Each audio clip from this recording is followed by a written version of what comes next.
We are live. Live-a-rito. Welcome back, everybody, to the Holistic Freedom Secrets podcast. It is officially episode 37. That's amazing.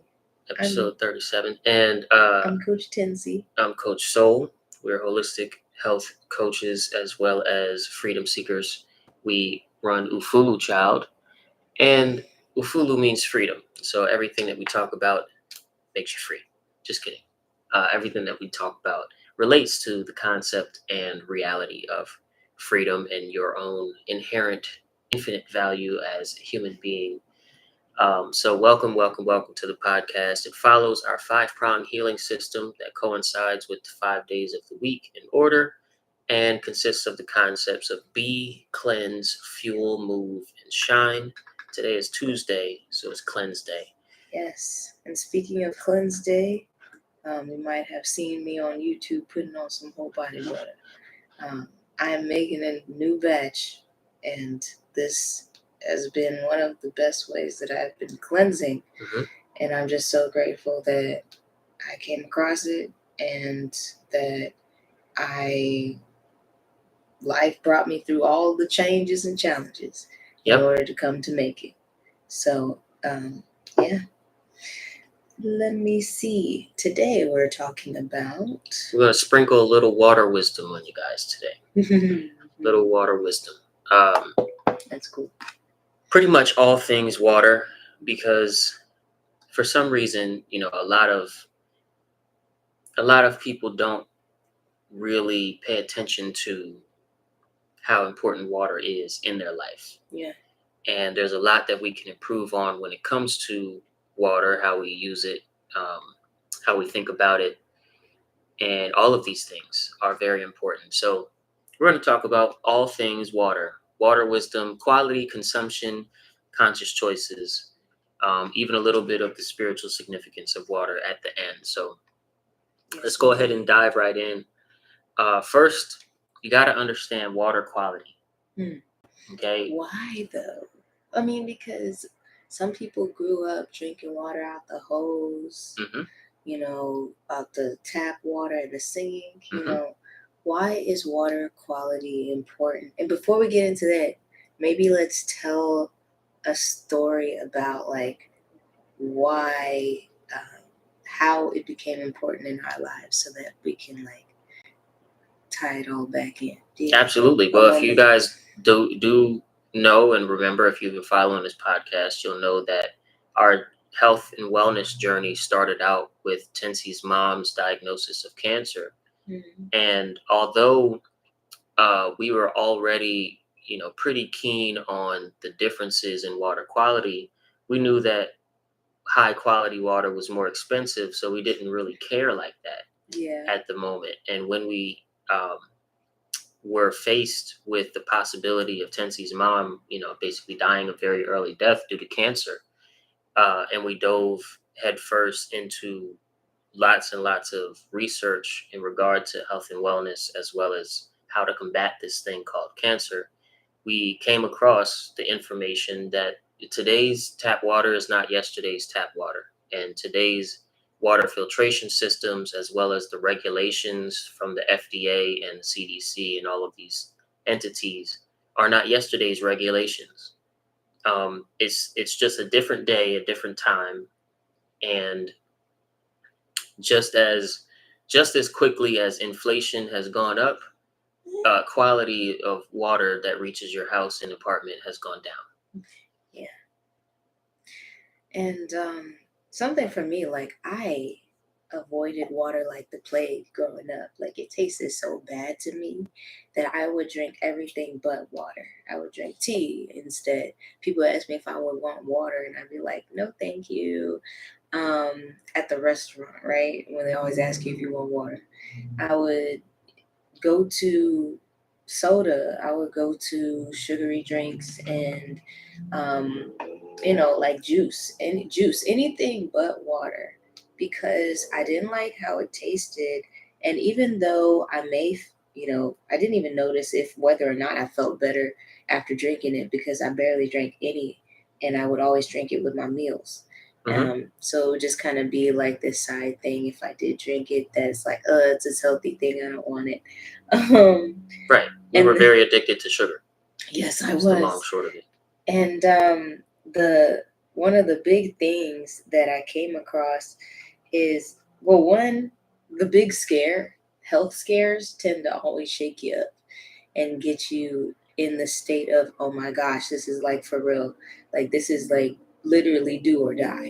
And if my mom had cancer, then and at that time I felt like everything that I knew prior, if she had it, then that meant that I could get it. Hmm. But I also knew from uh, new, studies and things that I was coming across on YouTube that it wasn't guaranteed that I would get it, that it depended on my lifestyle in order to see whether those genes would, express, whether that would actually come to fruition in my life. And so we went on this journey of comparing water because that's the number one thing that you can do to start to bring your energy levels up, to start to bring the toxic load down, and to detoxify from like all of the extra things that are plaguing us and causing inflammation, causing pains in the body, causing congestion, causing us to get sick. And the quality of water matters because potentially your water could be, well, if it is tap water, it is contaminated with things like fluoride and Hmm. lead and chlorine and microplastics. And when we're drinking out of And birth control and uh, medications and yeah, all sorts of other things that we don't necessarily want to ingest often, yeah. right? And when was the last time you tested your water for these things out your tap? Yeah, You that's know, a good question, right? If not that you you, have all of the high tech equipment, but just yeah, just bringing to light, like we don't the things that are made extremely normal and are very abnormal in terms of an animal on Earth, in terms of our very abnormal lifestyles, we take for granted. And so we take for granted that all water is water. mm, When in fact, the stuff the stuff that comes out of the tap, the stuff that comes out of your shower head, is actually more so a formula than it is water. It's just mostly water. yeah. So that's something to keep in mind. And so when we're talking about water quality, how to know what is quality water, right? One thing that you mentioned was testing. Um, Hmm. so one thing about plastics, right? Because I grew up drinking plastic bottle water, or like going to Walmart and getting the jugs of spring water or distilled water in those big gallon-sized plastic jugs. So the plastic, whenever it's heated, so think of Texas in the summertime. Hmm. If you leave your water in the car in the trunk like we used to, then when it's heated or when it's cooled to the point of, like, think of your refrigerator, think of water bottles in the fridge, or plastic pitchers of water in the fridge, or water bottles in the freezer. That causes the plastic to leak out into the water. And plastic is a big hormone disruptor. So if you have any sort of autoimmune condition, trouble with cholesterol, trouble with whatever, with any sort of trouble with balancing your hormones, then one thing to look at is, are you using plastic water bottles? That's one easy thing to look at. Yeah.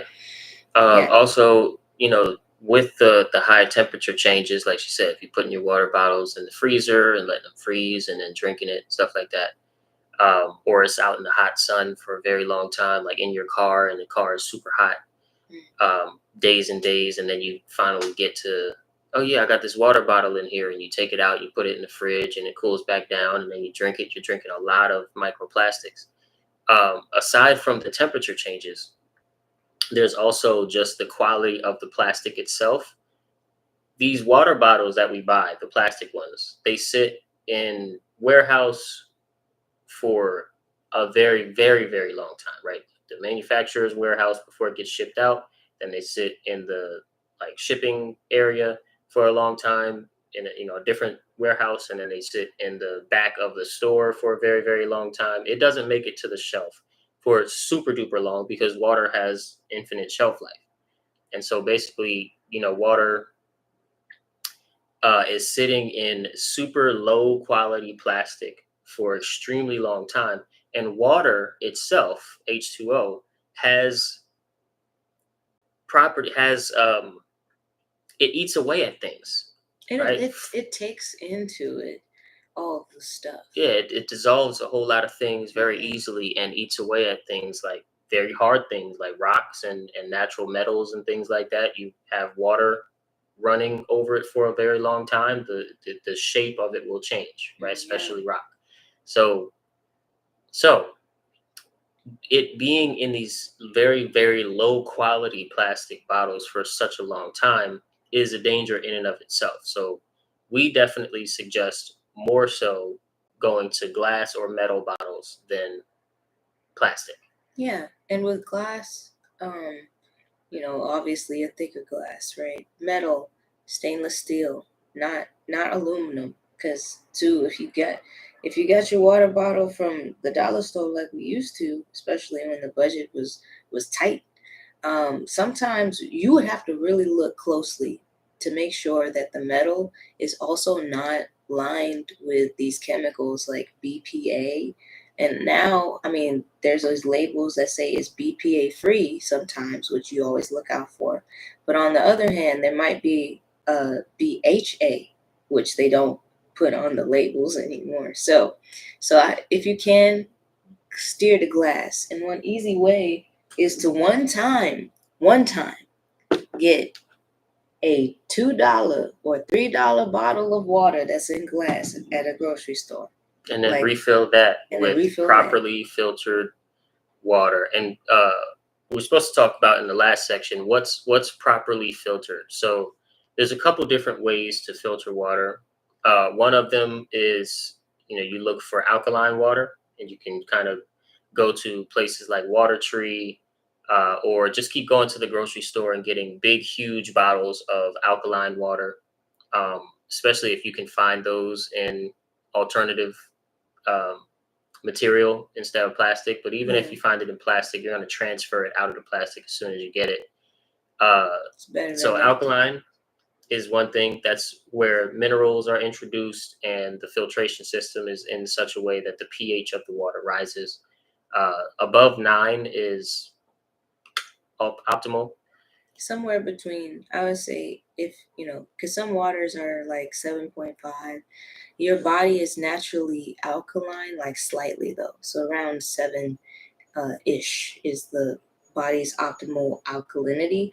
But if you've been eating a really acidic diet, you may need some more. Well, almost everything that you eat is gonna affect. It's gonna bring your natural pH down, and so when you drink water that's pH of 9, 9.3, 9.5, it doesn't do anything but raise it back up to the 7.5.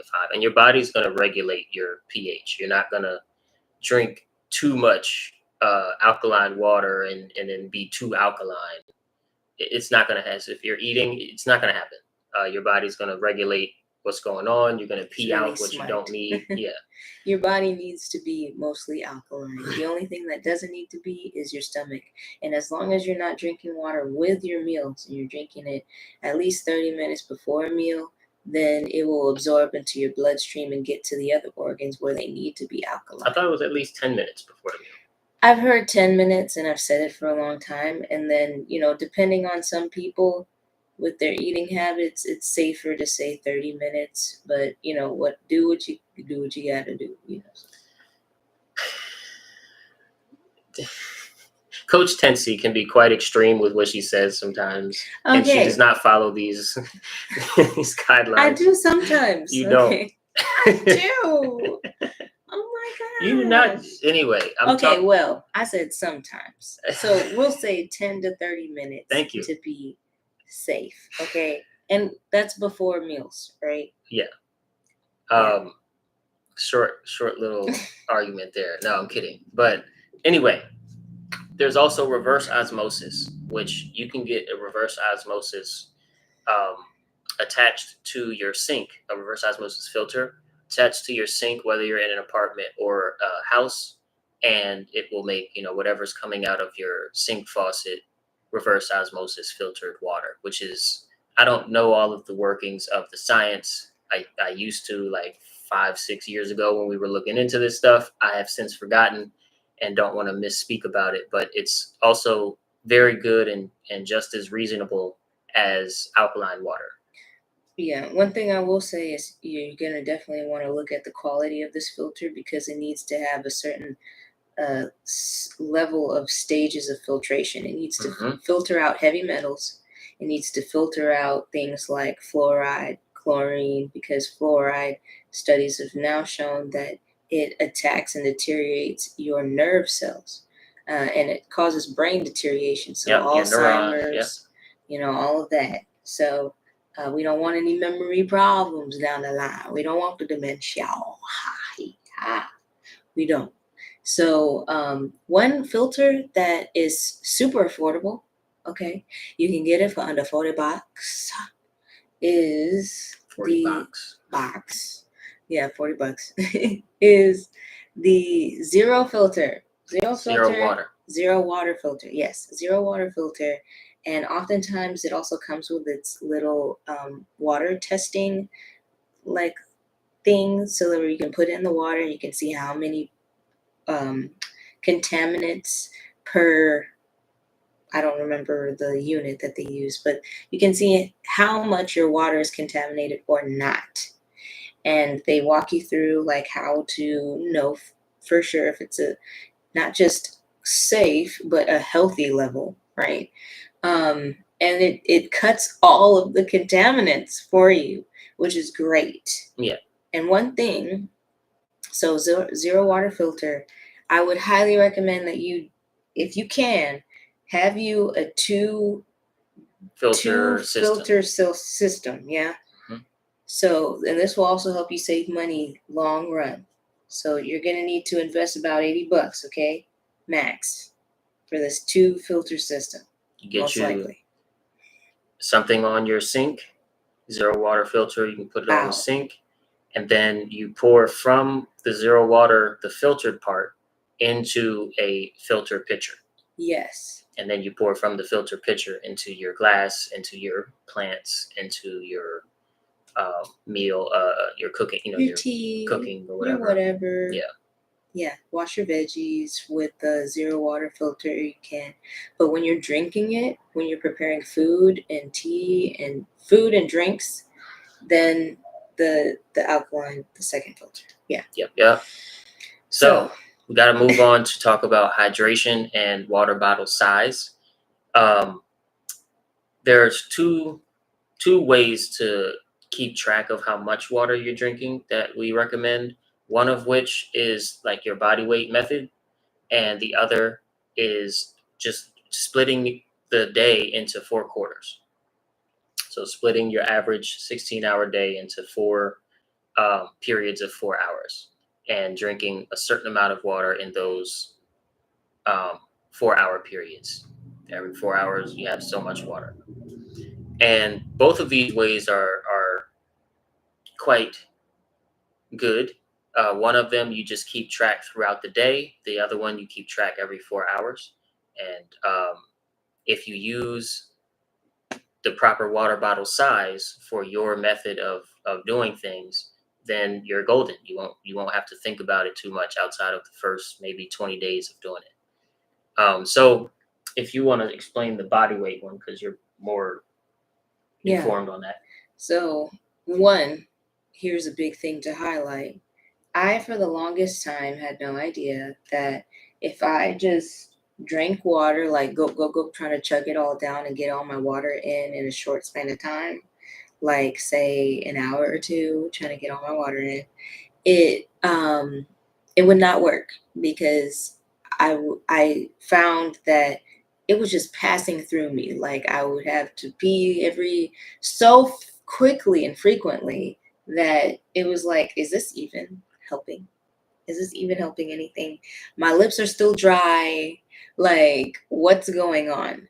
And this, what we're about to talk about, or what we started talking about, is something that after all of the headache and literally, and trying to resolve how do I space out my water so that it's actually being used by the body and it's not being rejected. And for some people, it also led to like things like swelling in their legs and arms or water retention.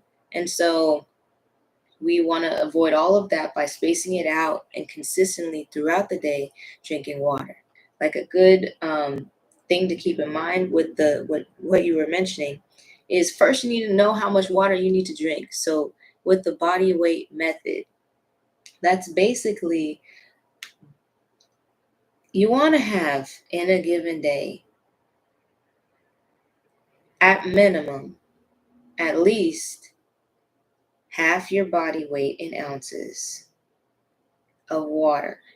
Now, if you weigh 120 pounds, Yeah, then 120 half of pounds. that would be at least 60 ounces of water. That would be the figure. However, if you do this measurement and you notice that that number is over a gallon, which is 128 ounces, do not drink more than a gallon of water a day. Okay? That's your max. Your max is a gallon of water. Boom shakalaka, very good. Then that would be your recommended water amount. We take that into account, right? If you're more active, if you are sweating bullets all the time, your activity level is like super high, then you need to be drinking more water than normal. If you're breastfeeding, if you're nursing, if you're pregnant, you need to be drinking a little bit more water than normal. So, bump it up 10, 12, maybe even 20 ounces, depending on how much you're releasing in terms of water and just listening to the signs. Are you Yeah. feeling fatigue? Are you bloated? Is your skin Back up off is water your if skin you're a little responding the bloated. right way? Mm-hmm. Yeah. Yeah. So noticing those subtle kind of insights. Do you have a headache? Maybe drink more. So that's the body weight method. And then there's the 4/4 method, where, again, your average time of being up, if we assume that you sleep for 8 hours, is 4 by 4 hours. So it's 16 hours total, right? And that's assuming you sleep for the full 8 hours, right?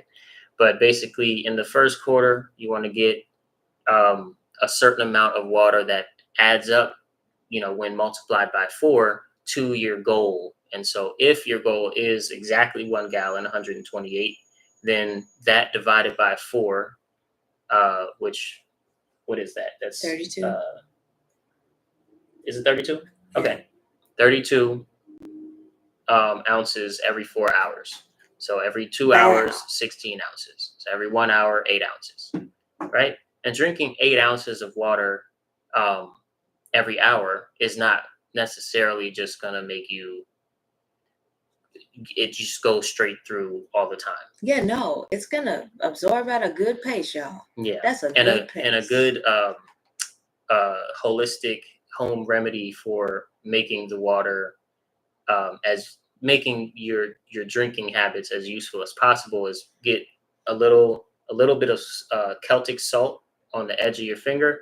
Put that under your tongue for 10 seconds, 20 seconds before you drink your water, which sends a signal to the rest of your body, hey, something's getting ready to be digested.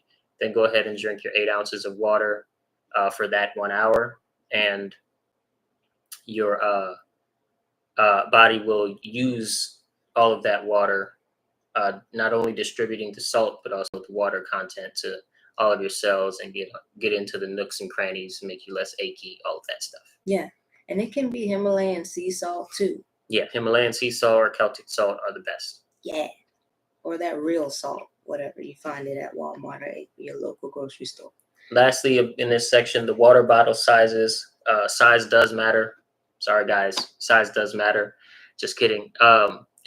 Basically, You want to aim for either a half-gallon size water bottle or a full gallon size water bottle. At least 32 ounces. At least 32 ounces, because 32 ounces, then every 4 hours Four you want to finish that bottle. Yeah. Right. That way, you're not like ending up at the end of the day only drinking 2-3 water bottles, and you're like, I'm drinking water every day. It's like, yeah, you are, but it's not enough. It's not enough. That's and why we your back love still you. hurt. That's true. All right. And We love lastly, you. water has spiritual significance. Okay. Since ancient times, water has been a symbol of purity and a symbol of renewal and a symbol of all things good and spiritual, right? Mhm. Even some things bad, because water can be very destructive if it comes with full force. There is a reason why life comes from water, right? Wherever there's a planet, and we're like, that planet probably had life on it. Why do the scientists say that? Because they can see signs that this planet had water. That's the first thing. Water is needed for the DNA. Water is needed I for like to DNA. sing badly sometimes. So a way that you might want to put into your mind to be thinking and connecting with water is knowing that you are mostly made of water, and water does something where it holds shape according to the vibration and frequency and the environment that it's in. Yeah. And so if you have water in a dish, like a dish, and the water's, it's not like super full, and you play a certain frequency, it will show you different shapes, just like sand on a flat plate, right? Yeah, you can play a song, certain different songs, like classical music from back in the day that used to be tuned at a certain frequency, right? Versus 432. maybe it's a popular song from the radio at full blast, right? With, you can turn it up to the max so that it vibrates the plate of, say, if there's sand on a plate and it's like vibrating. So the sound will literally move the sand. Or if it's water in a glass and they're looking really small at the molecules, it will start to form these different structures. And when it's a harmonious frequency, something related to love, something related to expansion, something related to gratitude if it's in an emotion, or in sound, those sacred hertz and frequencies. We won't get into too far into the weeds, right? But that has its own shape and teams. Yeah. In fact, speaking of Impact. love, harmony, expansion, and the other one you just said, one of the ways to spiritually connect with your water is to actually take your water bottle and write words on them. Yeah. Like right? What you'd like to embody. What you'd like your water to harmonize with in its crystalline, super duper small, infinitesimally small structure, the structure of the water and the minerals inside, to take that shape, and when it enters your body, to hold that shape and to help the water within you hold the shape of love, harmony, expansion, freedom, these things. So praying with your water near you or holding it in your hand, connecting with the water inside of your body with your awareness, just being aware that you're made of water and being grateful for it, and using your words as well as your emotional frequency to uplift the water in you and the water you're about to consume. Takes 3 seconds. Is definitely going to improve your relationship to water, even if right now, let's say, you don't like the taste, or you don't fear the consequences of drinking tap water, stuff like that. Then at least improve your relationship to water, so that you can have the spiritual boost, and you'll last as long as you can. Yeah, and this is not to bring fear into your heart, because No, that just leads to information. more control, others controlling us being controlled by our emotions. However, information is power, information is wisdom, information is freedom. So use this, and we're going to be using it along with you. I am on a constant mission to stay consistent with my water drinking, and today is no different from the next. We are in this together, and I'm really excited that we got to chat about this today. This has been episode 37, and we are so grateful that you are able to join us, whether you are watching live or the replay. We appreciate you. Put down in the comments what is one way that you get water in, or maybe share a water filter that you've been using. And I'd love to connect and see all of the things, because we're here to build community.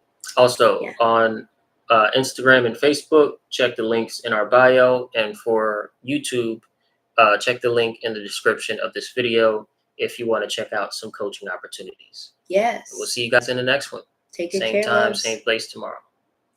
Ooh, it's